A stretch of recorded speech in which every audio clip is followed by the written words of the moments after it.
It's time for Defending and Commending the Faith with Joe Mott, inviting the atheist, agnostic, and skeptic to examine for themselves the evidence for the Christian faith.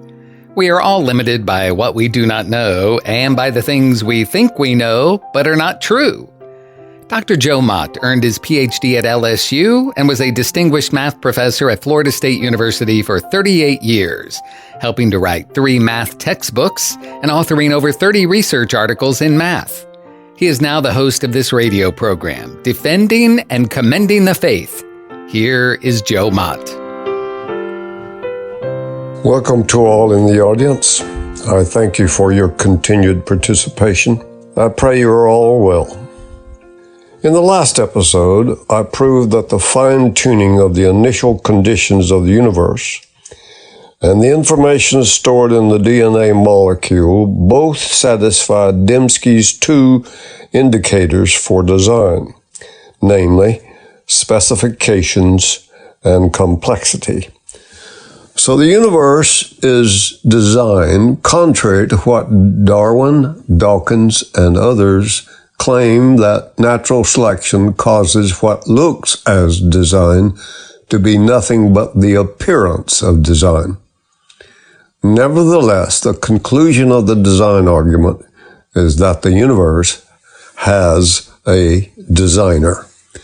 That foundation provides the conclusion of an intelligent, purposeful cause of life. This is a form of the design argument that has been popular among theists for centuries.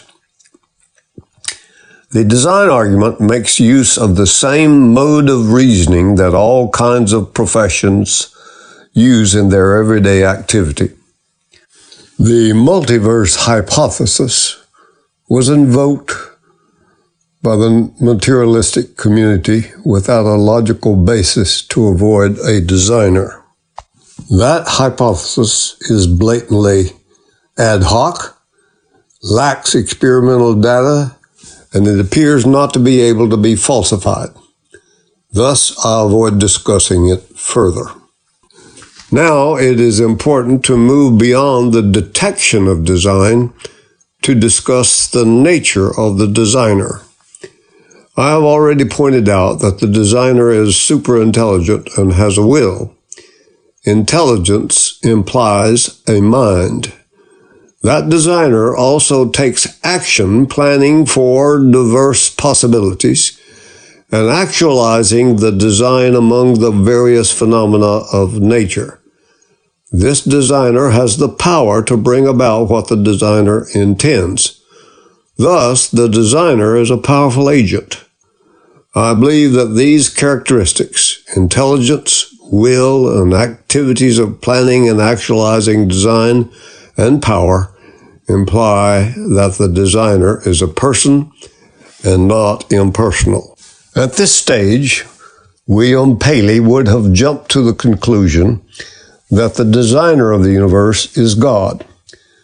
But I would like reasons to justify that leap. I do not as yet have those reasons, so I will leave that for a later time. The contest of origins for the beginning of the universe, for life coming from non-life, for consciousness from unconscious matter, features 2 opposing points of view. First, a creator and a designer is responsible for the origin of life. Second, matter, chance, and long periods of time are sufficient to explain the origin of life. There are 2 main reasons why atheists doubt the design of nature. First, David Hume's argument against miracles, and second, Charles Darwin's theory of evolution. From earliest Christian history, indeed from the pages of the Bible itself, miracles have been the mainstay that Christians have used to defend the Christian faith.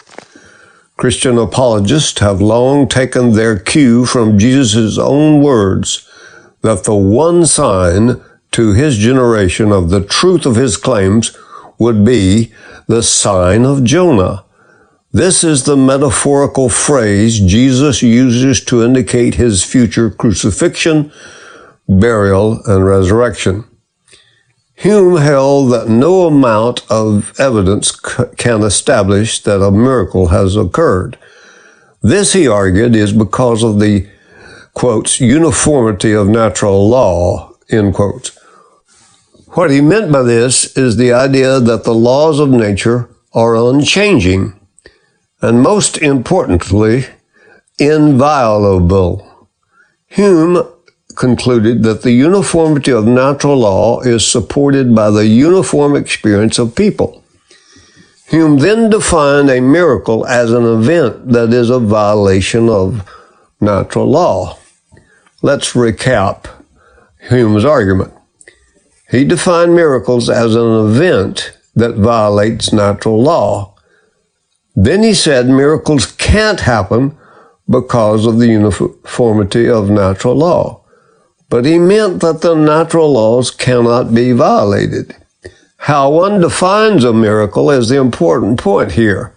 Hume defines a miracle as an event that violates natural law.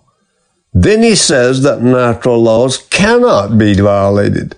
Thus, by his definition, miracles cannot occur. Whoops, there is something amiss here. It makes no sense to define miracles out of existence, make an argument that claims to prove miracles do not exist, and then claim you have done something of significance. I believe Hume is trying to look and sound good in order to give the appearance of having won an argument, but in fact, he has tried to pull the wool over your eyes. He is not seeking the truth. Notice this is really a circular argument. It assumes the very thing that must be proven. It is not logical to define something as impossible and then conclude from the definition that there is no evidence for it. This is a case of determining the verdict before examining the evidence on its own merits. So even though Hume's opposition to miracles has stayed around for about 250 years, Hume's argument against miracles must be cast upon the junk heap of history. The book, Talking to Your Kids About Jesus, by Natasha Crain, defines a miracle as, quote, an extraordinary event manifesting divine intervention in human affairs, end quotes. When we define miracle in this way, we can see that the question whether miracles are possible depends on whether anything outside of nature exists. That is, that something supernatural exists. If the natural world is all there is, it follows that miracles aren't possible.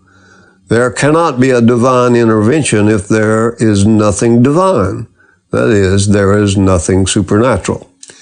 The question of whether miracles are possible, therefore, is really a question of whether God exists. Does God exist? That depends on what you mean by God. The notion of God by Mormonism is that a former human being living on another planet became God. So the God of Mormonism came into being after the universe.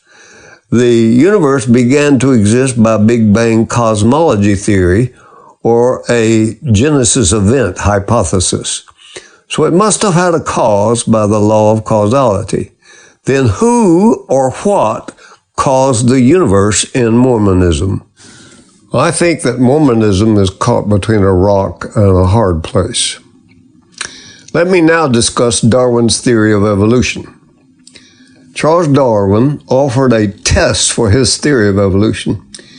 In the book On the Origin of Species, he said, quotes, if it could be demonstrated that any complex organ existed which could not possibly have been formed by numerous successive slight modifications, my theory would absolutely break down, end quotes. But then he added quickly, I can find no such case. Darwin's theory attempts to explain how complex systems, gradually emerge from simpler ones. Darwin said, quotes, "Natural selection can act only by taking advantage of slight, successive modifications. She can never take a leap, but must advance by the shortest and slowest steps," end quotes. The combined mechanisms of natural selection acting on random mutations supposedly improve systems by tiny steps over long periods of time. According to his theory, such processes are supposed to explain all the complexity and diversity in the living world. Thus, says Darwin, if a complex world existed that could not have been formed by, quotes, "numerous successive slight modifications," end quotes, his theory would be falsified, just as Christianity would be falsified if there were not the miracle of the resurrection of Jesus' body, which is found in 1 Corinthians 15, verses 12 through 19. William Provine gave a quote to support the second view. It's similar to a comment by Richard Dawkins. Quotes, "There are no gods, there are no purposes in life, no goal-directed forces of any kind, there is no life after death. When I die, I am absolutely certain that I'm going to be dead. That's the end for me. There is no ultimate foundation for ethics, no ultimate meaning for life, and no free will for humans either," end quotes. In 1996, Lehigh biochemist Michael Behe published a book called Darwin's Black Box, The Biochemical Challenge to Evolution. The book created a firestorm in the biological community. The magazine National Review called it one of the most important nonfiction books of the 20th century. The term black box that appears in the title of Behe's book is used by scientists for systems whose inner workings are unknown. There are several black boxes for me: how my computer works, how an MRI works, and I don't understand how my wife's mind works either. For Darwin, a black box was the cell. The cell was the complex organ that he was concerned about that would break down his theory. Darwin assumed, as did other scientists at that time, that life came from essentially a rather simple substance called protoplasm that could be easily constructed by combining and recombining simple chemicals such as carbon dioxide, oxygen, and nitrogen, similar to salt being produced by adding sodium to chlorine. The scientists assumed that a living cell could be produced by adding together chemical constituents and then allowing spontaneous chemical reactions to produce simple protoplasmic substances that they assumed to be the essence of life. Darwin and other scientists had no idea of the cell's bewildering complexity. Michael Behe's book showed how to test Darwin's theory. His claim was simple. Complex molecular systems exist in the biological world that Darwin's theory of evolution cannot explain. In other words, Behe's essential argument is that certain molecular machines could not have been brought about through numerous successive slight modifications, as Darwin's theory asserts.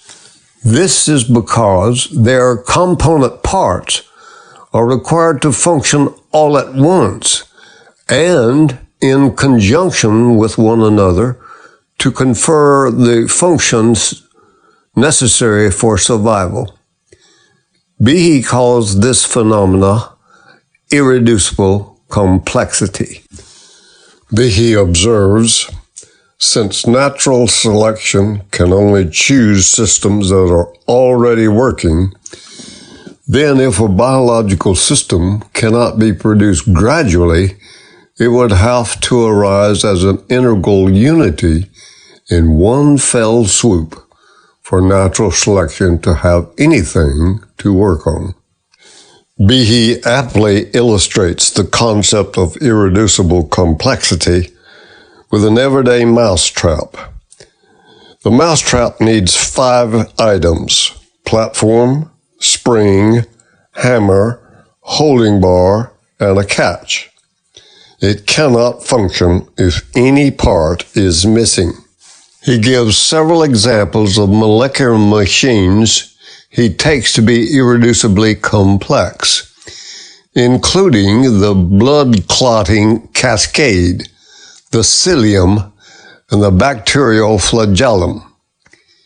He claims that examples of irreducible complexity can be found on virtually every page of a biochemistry textbook.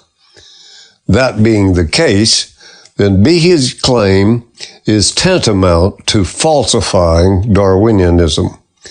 Besides that, any such example of irreducible complex system would be an added example of design in the universe.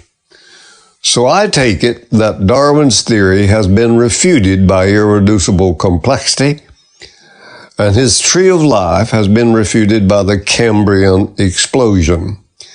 And the foundation behind evolution, namely naturalism, has been defeated by the trustworthiness of rationality of the mind. Let me close this episode by reminding you to exercise daily. Walk with God.